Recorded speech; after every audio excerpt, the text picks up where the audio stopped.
Voy a hablar en esta ocasión de un tema muy importante que tiene que ver con el reportaje de Latinus, que comunicado por Carlos Loret de Mola, con relación a la supuesta financiación por parte de los Zetas a la campaña de AMLO en el año 2006. Como sabemos, el jueves pasado, el comunicador Carlos Loret de Mola, conocido popularmente como Lord Montajes, por los múltiples escándalos que lo han vinculado con desinformación y la elaboración facciosa de reportajes torcidos con fines políticos o electorales, entre ellos los casos de Florence Cassés, Javier Duarte y Frida Sofía, vuelve a hacer de las suyas. En un reportaje que dio a conocer para Latinos, la plataforma o medio vinculado abiertamente a la oposición al gobierno de Andrés Manuel López Obrador, presenta una entrevista realmente cuestionable con un personaje que dice ser Celso Ortega. Celso Ortega es un presunto líder de la organización criminal de los Ardillos. Ortega, quien usa un pasamontañas por haber sido, dice haber sido parte de los Zetas anteriormente y asegura que dicho grupo criminal aportó dinero a la campaña de López Obrador en el 2006, imagínense. Además, explica los supuestos pactos a los que él mismo llegó con Norma Otilia Hernández, la alcaldesa de Chilpancingo, de afiliación morenista, y con un funcionario guerrerense supuestamente enviado por y vinculado con el senador Félix Salgado Macedonio. Toda esta escena parecería ser a simple vista un burdo montaje. Estamos hablando de Lord Montajes, sí, como esos en los que suele participar el periodista. No existe prueba alguna de las temerarias acusaciones ahí realizadas, más que la declaración de un hombre a quien no puede vérsele el rostro. La historia completa detrás de la entrevista parece una tomada de pelo sin sentido. Además, podría ser parte de una campaña sucia contra el actual presidente de México y los representantes del partido que él fundó, el Partido Morena, el cual, de acuerdo a todas las encuestas, podría arrasar en el proceso electoral del presente año. El hombre del pasamontañas narra hechos que se antojan inverosímiles y que cualquiera que conozca algo sobre las organizaciones a los que hace alusión, especialmente los Zetas, podría desestimar y catalogar como noticias absolutamente falsas.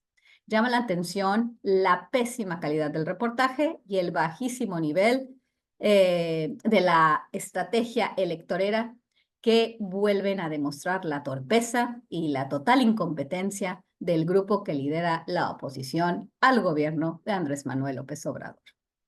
En lugar de proponer un modelo alternativo de nación, destacar los retos que enfrentamos como nación y señalar con seriedad los problemas reales del proyecto de la Cuarta Transformación, la pueril e incapaz oposición política en México apuesta a una campaña sucia, repleta de mentiras y burdas estrategias, sin alternativa y sin propuestas para el desarrollo, la seguridad y la procuración de justicia en el país. El privilegio y la falta de conciencia social, o calle, como se dice coloquialmente, de sus representantes y principales voceros, como el señor Loret de Mola, los hacen protagonizar un grotesco espectáculo que falta al respeto a la inteligencia del mexicano. Destaca también la poca calidad, de la campaña sucia que parecen creer solo los opositores, pero que al mismo tiempo hace mucho daño a México por el tema de las agendas reales de actores extranjeros. Así es, el nuevo reportaje, que parece a todas luces un montaje de Carlos Loret de Mola, confirma la poca seriedad y la nula calidad de la campaña política de la alianza opositora.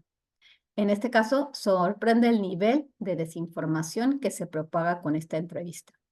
Los cuantiosos recursos que aparentemente se han destinado a relacionar al gobierno de López Obrador con el narcotráfico parece no tendrán efecto en el electorado que apoya a Morena, pero sí exhiben la mezquindad y la ignorancia de los estrategas opositores. De nada sirven las noticias falsas y los montajes tan burdos. Tanta mediocridad no parece que ayudará mucho a Xóchitl Gálvez ni a los candidatos de la oposición. La base está puesta. Extraña que un experimentado periodista como Carlos Loret de Mola se enfrasque en una estrategia tan burda y mal realizada. La entrevista con el hombre del pasamontañas ejemplifica los alcances y torpezas de los voceros opositores. Nadie que conoce realmente sobre el tema podría creer que los Zetas financiaron la campaña de Andrés Manuel López Obrador en 2006. Eso se los puedo decir, se los puedo asegurar. En primer lugar, los Zetas en ese entonces eran el brazo armado del Cártel del Golfo y se encontraban en expansión, cierto, experimentando con un nuevo modelo criminal de negocios. En esos tiempos, se dice controlaban territorios en algunas partes del país, principalmente en Tamaulipas, Nuevo Laredo fue su principal plaza. También llegaron a Michoacán, a Veracruz, a Guerrero, Coahuila, entre otras regiones de estos estados de México.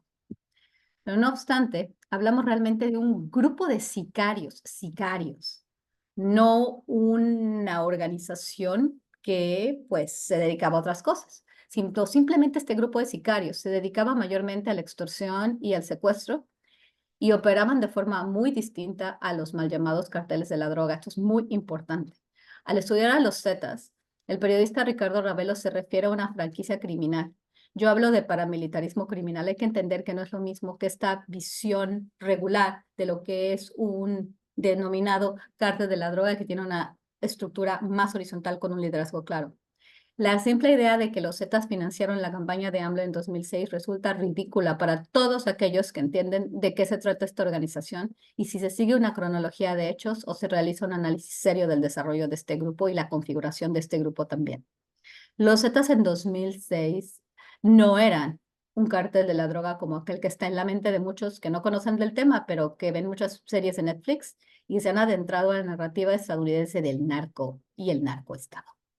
No obstante, que esta idea generalizada en el espacio público tiene demasiados problemas, así como analizamos en ocasiones anteriores y cuando tomamos como referencia el excelente trabajo del investigador Osvaldo Zavala en el libro Los carteles no existen, ni siquiera podríamos pensar en que los Zetas eran una organización de este tipo en 2006. Esto es absurdo.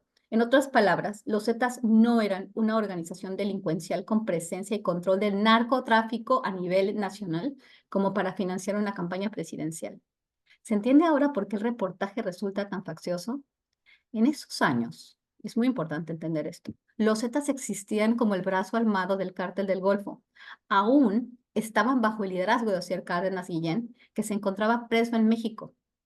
Él fue fue enviado a prisión en el año 2003, fue arrestado en 2003. No fue sino hasta 2007, cuando Cárdenas Guillén fue extraditado a Estados Unidos, que los Zetas adquirieron cierta independencia, pero continuaron trabajando con el Cártel del Golfo después del 2007, en una asociación sui generis que informalmente se llamó La Compañía. Es por lo tanto ridículo que se sugiera que un tal Omar Treviño Morales, que sí conocemos quién es, que es el Z42, quien tomó relevancia pública posteriormente, muchos años después, tuviera algo que ver con el supuesto financiamiento a los Zetas a la campaña de AMLO. De hecho, la mención al Z42 hace a la historia aún más inverosímil. No sabemos qué tenía que ver Omar Treviño Morales en esto. El argumento en sí parece demencial, si entendemos bien la lógica de operación de los Zetas, la configuración de la organización y el proceso de desarrollo en el tiempo de las organizaciones criminales en general. Los Zetas existían en ese tiempo como un grupo de sicarios que tenían presencia en algunas partes del país, mantenían el dominio de la ciudad de Nuevo Laredo y eran básicamente una organización criminal que extraía renta y que más tarde se convertiría en una corporación criminal con una estructura administrativa mucho más horizontal y sin un liderazgo central. Claro, en realidad estaríamos hablando de varios grupos de sicarios que operaban con células en diferentes partes del país. Los Zetas fueron básicamente una serie de empresas que operaron bajo la lógica militar y utilizaban la violencia extrema como parte de su modelo de negocios. Eran prácticamente un grupo de organizaciones cuyo objetivo era económico. La idea de que los mal llamados carteles de la droga dominan procesos políticos y financian elecciones también llega después. Y es mucho más reciente esta generalización de la idea, pues también es importante tomar en cuenta que responde esta narrativa a narrativas de dominio imperialista y a los intereses de ciertos actores estadounidenses, que ya llevan años proponiendo que las organizaciones mexicanas que se dedican al tráfico de drogas sean denominadas organizaciones terroristas internacionales. Para ello necesitamos probar el objetivo y el vínculo con la política. Esto Denominarlas organizaciones terroristas internacionales podría justificar una intervención más directa en nuestro territorio de las agencias del vecino país del norte o incluso del ejército estadounidense, como ya están proponiendo varios miembros importantísimos del Partido Republicano, varios aspirantes a políticos y políticos en los Estados Unidos. Posiblemente esto se haría con vías a ampliar el control geopolítico y de recursos geoestratégicos en el hemisferio americano. Esto es muy importante bajo la actual configuración política y elecciones del 2024 en los Estados Unidos. Además de trabajos periodísticos poco rigurosos y sin sustento, se comienzan a multiplicar los reportajes que aseguran la participación del crimen organizado en las elecciones a todo nivel en México. Esto es muy peligroso.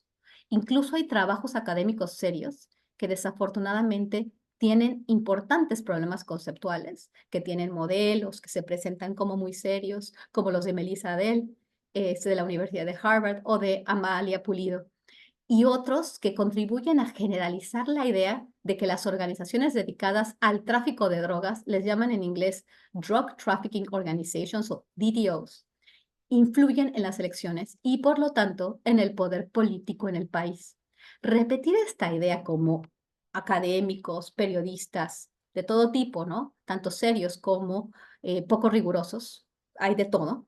Repetir esta idea de verdad, centrándose exclusivamente en lo que muchos denominan carteles u organizaciones dedicadas al tráfico de drogas, las llamadas DTOs por sus siglas en inglés, sin detenerse a analizar la enorme complejidad del mundo criminal en México y atribuirlo todo al narcotráfico, alimenta la desinformación y, como dije antes, es sumamente peligroso.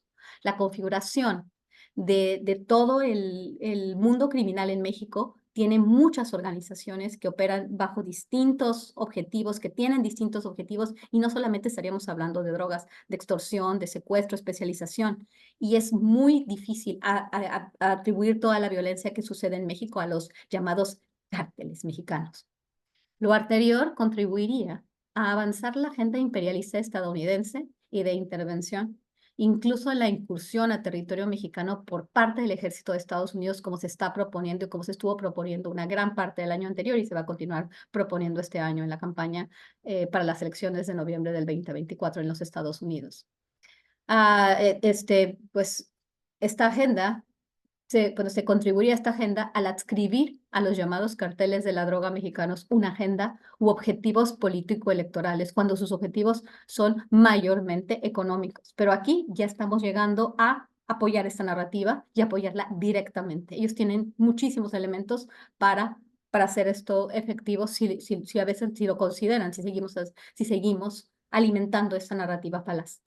Ello alimenta al mismo tiempo la idea del narcoestado, ideal para los planes de expansión del vecino país del norte. Cuidado, recordemos a los bad hombres de Donald Trump.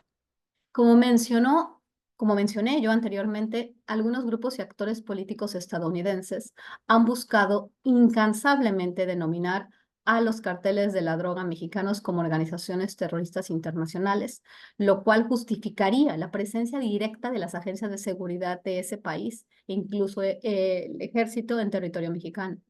La discusión actual y la campaña sucia que desea vincular al gobierno de AMLO con el narco, lejos de apoyar las aspiraciones de los candidatos opositores en 2024, que son bastante malos los candidatos, obviamente, y no representan a las mayorías en México, apoyaría las pretensiones de los grupos más conservadores y antimexicanos de Estados Unidos.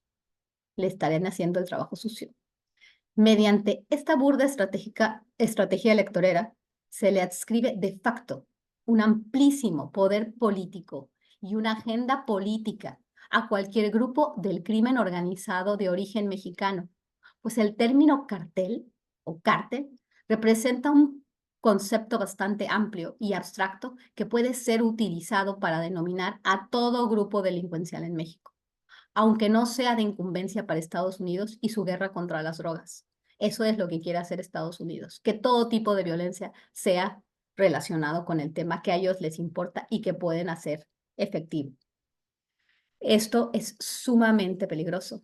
Así, la oposición le hace indirectamente el trabajo sucio a los grupos más intervencionistas, conservadores y antimexicanos en Estados Unidos, y sobre todo a Donald Trump y a los trumpistas.